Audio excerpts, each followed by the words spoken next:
කයිවාරු නෑ පම්පෝරි නෑ කෙලින්ම ෆෝන් දෙකේම විස්තර Redmi 12 ෆෝන් එකයි Galaxy A14 ෆෝන් එක කියන්න බැරුණා Galaxy A14 එකේ 4G correction එක තියෙන device එක device දෙකේම price වගේ දේවල් වීඩියෝ එකේදී කතා කරනවා back side එකේ තියෙන දේවල් ගැන කතා කරොත් අපිට back side එකේ camera setup එක ෆෝන් දෙකෙන් බලා ගන්න පුළුවන් අපිට triple camera තමයි ෆෝන් දෙකටම තියෙන්නේ Redmi 12 ෆෝන් එක පැත්තට ගියොත් ඔයාට මේ ෆෝන් එකේ triple camera setup එකක් තමයි තියෙන්නේ අපිට protection වගේ දේවල් ඔයාට plastic frame එකක් සහ glass back side එකක් තමයි මේ 12 ෆෝන් එකට තියෙන්නේ ඒක පොඩ්ඩක් හිතන්න price එකත් එක්ක ගොඩක් වැදගත් වෙනවා මේ glass back side එකක් ඒ වගේම තමයි අපිට A14 එකේ 4G connection තියෙන device එක මේ ෆෝන් එකේ ඔයාට max fini look එකක් උත් මම හිතනවා ඒක හරි කියලා අපිට S23 series එකේ තියෙන camera setup එකක් කිව්වොත් ඒකත් හරි කියලා මම හිතනවා මොකද ඒ setup එකක් විදිහටම ඔයාලට plastic frame එකක් සහ plastic back design එකක් තමයි ඉතින් මේ ෆෝන් එකට අපිට normal විදිහට තියෙන්නේ එක දෙයක් අමතකුණා ෆෝන් දෙකේම release date වගේ දේවල් ගැන කතා කරලා ඔයාලට 2023 ජූනි වගේ තමයි මේ 12 ෆෝන් එක අපිට release කරලා තියෙන්නේ එතකොට මෙන්න මේ A14 device එක ඔයාලට 4G connection තියෙන device එක 2023 February වගේ device දෙකම budget range එකට තමයි ඉතින් අපිට ෆෝන් දෙකම තියෙන්නේ. එතකොට බර වගේ දේවල් ගැන කතා කරොත් ඔයාලට gram 198ක් එහෙම නැත්නම් gram 201 වගේ යුක්ත බරක් තමයි ෆෝන් දෙකටම අපිට ආසන්නව තියෙන්නේ. Redmi 12 එක ඔයාලට gram 198ක්. එතකොට A14 device එක gram 201ක වගේ යුක්ත බරකින් සමන්විතව frame thickness එක ඔයාලට millimeters 8.2 millimeter thickness එකක් Redmi 12 ෆෝන් එකට. එතකොට millimeters 9.1ක frame thickness එකක් ඔයාලට මේ A14 device එකට බලා ගන්න පුළුවන්. button and ports පැත්තෙන් කතා කරලා ඔයාලට බලා ගන්න පුළුවන්කම තියෙනවා right side එකේ ඔයාලට power button එක සහ volume up down button දෙක device දෙකටම තියෙනවා. කියන්න බැරුණා side mount fingerprint sensor දෙකක් තමයි phone දෙකටම අපිට දීලා තියෙන්නේ. left side එකේ sim brake එක තියෙනවා. sim brake ගැන කතා කරලා ඔයාලට 12 phone එකට sim එකකින් සහිතව SD card එකක්. එහෙම නැත්නම් sim දෙකකින් යුක්තව පාවිච්චි කරන්න පුළුවන්. එතකොට මේ A14 phone එකේ ඔයාලට dedicated slot එකක් තමයි තියෙන්නේ. මේ phone එකට SD card එකක් සහිතව sim දෙකකින් යුක්තව ඔයාලට භාවිත කරන්න පුළුවන්කම තියෙනවා. top side එක පැත්තෙන් ඔයාලට Redmi 12 ෆෝන් එකේ IR blast එක බලා ගන්න පුළුවන්. ඒක වටිනා price එකත් එක්ක. ඉතින් remote control වගේ scene එකක් තමයි ඉතින් මේකෙන් තියෙන්නේ. ඒ වගේම තමයි ඉතින් ඔයාලට headphone jack එක තියෙනවා. අපිට normally විදියට මේ A14 device එකේ ඔයාලට noise cancellation microphone එක බලා ගන්න පුළුවන්. bottom side එකේ පැත්තේ ඔයාලට මෙන්න මේ A14 device එකේ headphone jack එක තියෙනවා. ෆෝන් දෙකටම headphone jack support කරනවා. ඒ වගේම තමයි main microphone එක type C port එක සහ speaker එක බලා ගන්න පුළුවන්. ඉතින් speaker පැත්තෙන් ඔයාලට සාමාන්‍ය single speaker එකක් තමයි ෆෝන් දෙකටම අපිට normally විදියට තියෙන්නේ. IP rating පැත්තෙන් කතා කරොත් ඔයාලට Redmi 12 ෆෝන් එකට IP53+10 splash resistant පහසුකම මේ ෆෝන් එකට තියෙනවා. නමුත් ඔයාලට IP rating A14 ෆෝන් එකට support කරන්නේ නැහැ. display එක පැත්ත කතා කරොත් ඔයාලට කියන්න බැරුණා ෆෝන් එකේ colors ඉතින් ඔයාලට මෙතනින් බලා ගන්න පුළුවන්.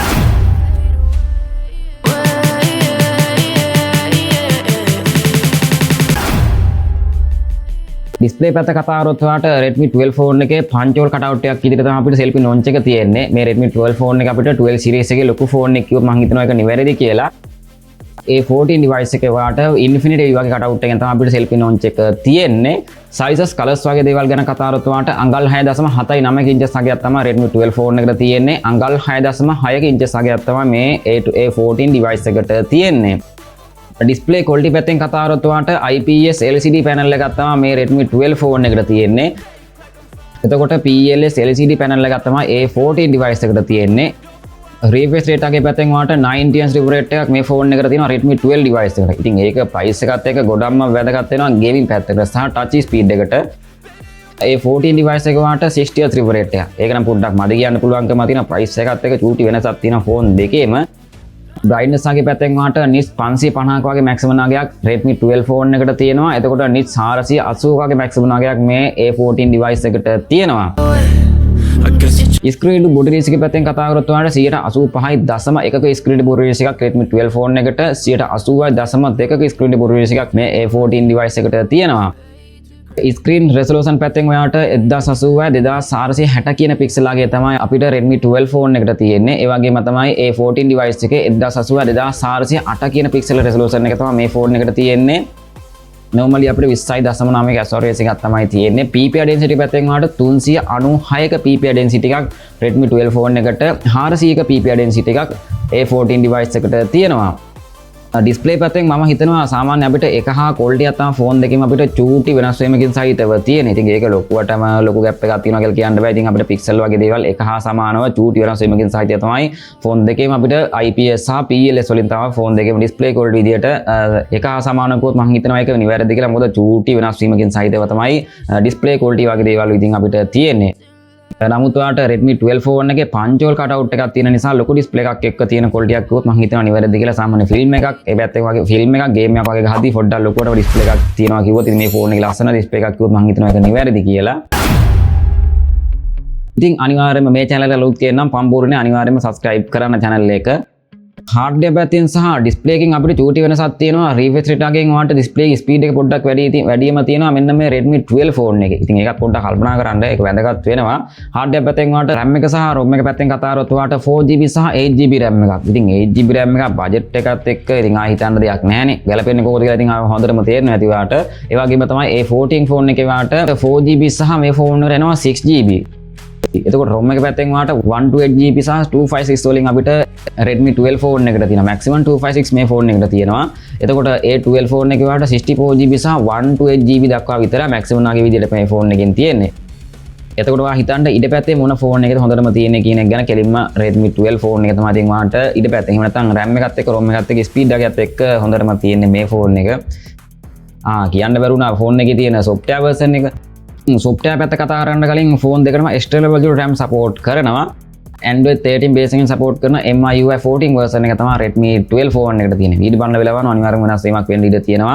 එතකොට A14 device එකේ වට Android 13 base එකෙන් support කරන One UI Core 5 version එක මේ ෆෝන් එකට තියෙන්නේ. සාමාන්‍ය Core version වල ගොඩක්ම software features අඩුයි කියන එක ගැන ඉතින් ආයෙ වැඩි පම්පෝරියක් ගහන්න දෙයක් නැහැනේ. chipset එක පැත්තෙන් ගොඩක්ම වැදගත් වෙනවා. MediaTek Helio G8 nanometer chipset එක. එහෙම කියද්දි මේවට හිතෙන්න පුළුවන් gaming chipset එකක් කියලා. ඒක ඇත්තටම ඔව් ඒ වගේම තමයි A14 device එකේ වාට තියෙනවා MediaTek Helio G8 nanometer chipset එක.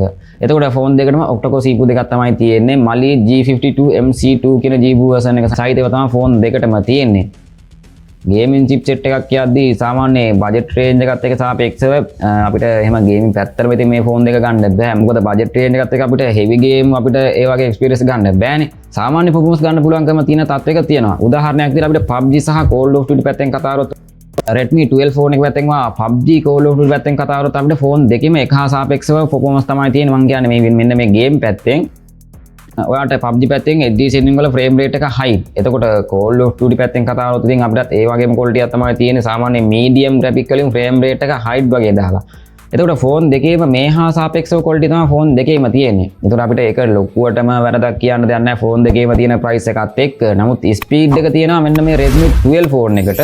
ඒක අතින් පොඩ්ඩක් කල්පනා කරන්න ස්පීඩ් අතින් මොන ෆෝන් එකද ඔයාලට ගැලපෙන්නේ කියන එක ගැන. මොකද හොඳ RAM එකක් හොඳ refresh rate එකක් සහිතව සාමාන්‍ය දුරට හොඳ quality එකක් තියෙන display panel එකක් වුත් මම හිතනවා ඒක නිවැරදි කියලා.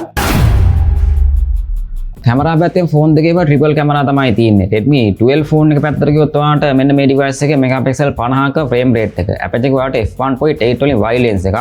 ඒ වගේම තමයි ultra wide lens එකකුත් තියෙනවා. මෙගාපික්සල් 8ක f2.2 1/1 120ක ultra wide lens එකක්. එතකොට මෙගාපික්සල් 2ක f2.4 macro lens එකක් ඔයාලට normally බලා ගන්න පුළුවන්. සාමාන්‍ය features කීපයක් සහිතව අපිට budget range එකේ තියෙන සාමාන්‍ය ෆෝන් වල තියෙන quality තමයි ඉතින් මේ ෆෝන් දෙකටම අපිට සාපේක්ෂව බලා ගන්න පුළුවන්කම තියෙන්නේ. එතකොට A14 device එකේ ඔයාලට මේ ෆෝන් එකට මෙගාපික්සල් 50ක frame rate එක f1.8 වලින් wide lens එකක් තමයි තියෙන්නේ. ඒ වගේම තමයි megapixel 5ක f2.2 ultra wide lens එකක් සහ මෙගාපික්සල් 2ක f2.4 macro lens එකක් ඔයාලට normally බලා ගන්න පුළුවන්. සාමාන්‍ය features කීපයක් සහිත ඔයාලට video recording පැත්තෙන් කතා කරොත් ඔයාලට 180p දක්වා විතරයි maximum quality එකක් තියෙන්නේ. ඒක නිසා ලොකුවටම කැමරා පැත්තෙන් හොඳයි කියන්න අමාරුයි. 180p දක්වා ඔයාලට maximum 30 fps දක්වා ඉතින් අපිට frame rate එක බලා ගන්න පුළුවන් ෆෝන් දෙකේම. selfie cam එක පැත්තෙන් ඔයාලට මෙගාපික්සල් 8ක frame rate එක f1.1 wide lens එකක් තමයි මේ Redmi 12 ෆෝන් එකට තියෙන්නේ. එතකොට මෙගාපික්සල් 13ක f2.0 wide lens එකක් ඔයාලට A14 device එකට බලා ගන්න පුළුවන්. සාමාන්‍ය විදිහට වීඩියෝ පැත්තෙන් කතා කරොත් ඔයාලට 180p 30 fps දක්වා selfie cam එකෙන් ඔයාලට වීඩියෝ රෙකෝඩින් පහසුකම ගන්න පුළුවන්කම තියෙනවා. ඉතින් මගේ යාළුවෝ අනිවාර්යෙන්ම අපේ channel එක අලුත් කෙනා channel එක subscribe කරන්න. මොකද ගොඩක් කට්ටිය subscribe කරන්නේ නැති නිසාම ෆෝන් දෙකටම NFC support කරනවා. ඊට අමතරව sensor පැත්තෙන් ඔයාලට side mount fingerprint sensor දෙකක් තමයි ෆෝන් දෙකටම තියෙන්නේ. සාපේක්ෂව හොඳයි කියන්න තත් එක කිව්වොත් මම හිතනවා ඒක හරි කියලා. බජට් එකත් එක්ක සාපේක්ෂව ඊට අමතරව ඇක්සලෝමීටර් එක කම්පැස් වගේ සෙන්සර්ස් තියෙනවා. ඒ වගේම තමයි ප්‍රොක්සිමිටි සෙන්සර්ස් ඔයාට A14 device එකට සාමාන්‍ය විදිහට අපිට බලා ගන්න පුළුවන්.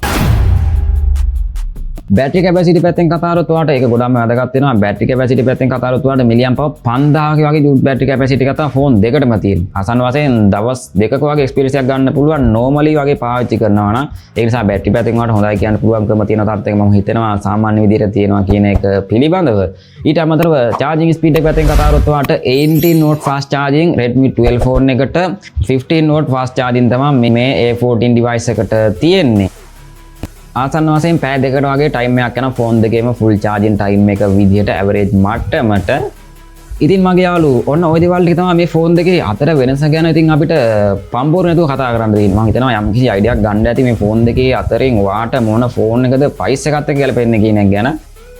ඉතින් ප්‍රයිස් එක ගැන කතා කරලා ඔයාලට පහළ ඩිස්ක්‍රිප්ෂන් එකේ හැමදේම බලා ගන්න පුළුවන් කන්ටැක්ට් කරගන්න. එහෙම නැත්නම් ෆෝන් ෂොප් එක වගේ දේවල් ඉතින් ඔයාලට දැනුවත් වෙන්න පුළුවන්කම තියෙනවා. ඉතින් වැඩි පම්පෝර නැහැ. ඉතින් අනිවාර්යයෙන්ම මේ channel එක අලුත් තියෙන අනිවාර්යෙන් අපේ channel එක subscribe කරන්න. ඉතින් වීඩියෝ හොඳට like කරලා comment කරන්න. ඔයාලට ගැලපෙන ෆෝන් එක තමයි Redmi 12 ෆෝන් එක. ප්‍රයිස් එකත් එක්ක ඒක එහෙම වෙන නිසා තමයි අපිට Redmi 12 ෆෝන් එක ගැලපෙන්නේ. ඒක නිසා ලොකුවට හිතන්න එපා. ප්‍රයිස් එකත් එක්ක ගොඩක්ම දුරට වටින්නේ මෙන්න මේ Redmi 12 ෆෝන් එක. ඉතින් ඔයාගේ අදහසත් අනිවාර්යෙන් කමෙන්ට් එකක් දාන්න. මේ channel එකට අලුත් කියන අනිවාර්යෙන් අපේ channel එක subscribe කරන්න. ඉතින් මේ වගේම තමත්ම සුපිරිම ෆෝන් රිවිව් එකකින් එනවා. ඉතින් පොඩි මුස්සන්නේ දී විතරයි. පරිස්සමෙන්ම ඉන්න.